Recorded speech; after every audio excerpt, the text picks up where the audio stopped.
Mina olen Häli Herta ja minu ettevõtte nimi on Kiigik.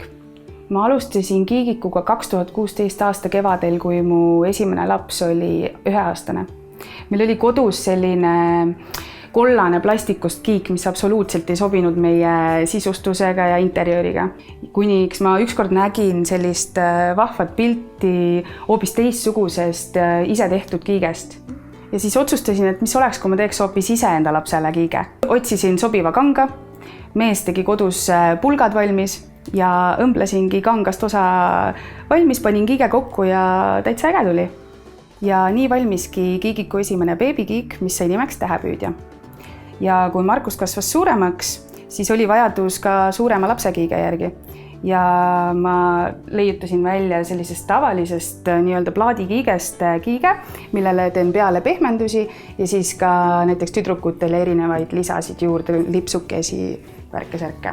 Ja samuti on olemas kaksikute kiik, kus saavad ka erineva vanusevahega lapsed sees kiikuda või saab ka üks laps sees kiikuda, sest seal on 3 köit ja see hoiab tasakaalu. Ja siis selle nimi on Duo Tähepüüdja.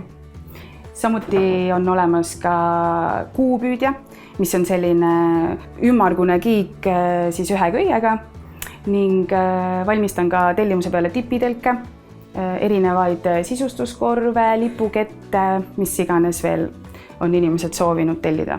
Ning tänaseks kiiguvad kiigikutega lapsed üle maailma. Näiteks üks ägedamaid kohti, kuhu ma olen kiige saatnud, on Katar või näiteks Araabia Ühendemiraadid ning väga palju tellitakse Ameerikasse, Austraaliasse.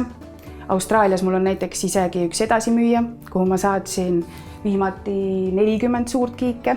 Kui ma alustasin, siis ma tegin kõik ise. Ma õmblesin, ainukene asi, mis oli, otsisin kohe endale puidumeistri, kes oskab teha ilusaid pulki. Minu ema näiteks aitab mul pulki värvida. Aga kuna mu lapsed olid nii väiksed ja tootmine suurenes, siis mul oli vajadus õmbleja järele. Ja ma olen algusest peale olnud seda meelt, et kasutada ikkagi kohalikku tööjõudu. Tänaseks on mul kohalik puidumeister ning kohalik õmbleja. Ja siis ema aitab pulki värvida. Kõik teeme käsitsi, ehk siis kiiged on algusest lõpuni puhas käsitöö. Minu kui ettevõtja jaoks rohelise märgi kandmine tekitab suurt uhkust. Sest ma olen ise suur Hiiumaa patrioot ja alati, kui ma paki peale selle Hiiumaa kleebise panen, siis minu sisse tekib mingi selline kirjeldamatu uhkustunne ja samal ajal rahulolutunne. Sest mul on olnud ka selliseid juhuseid, kus klient kirjutab mulle, et minu kiik saigi valituks sellepärast, et see on Hiiumaal tehtud. Minu jaoks on see roheline märgis hästi oluline just väljaspoolt Hiiumaalt inimestele näitamiseks. Ja ma arvan, et see on ka nende jaoks oluline, et see toobki nagu seda kohalikku rohkem. Paljud vaatavadki just seda Hiiumaist.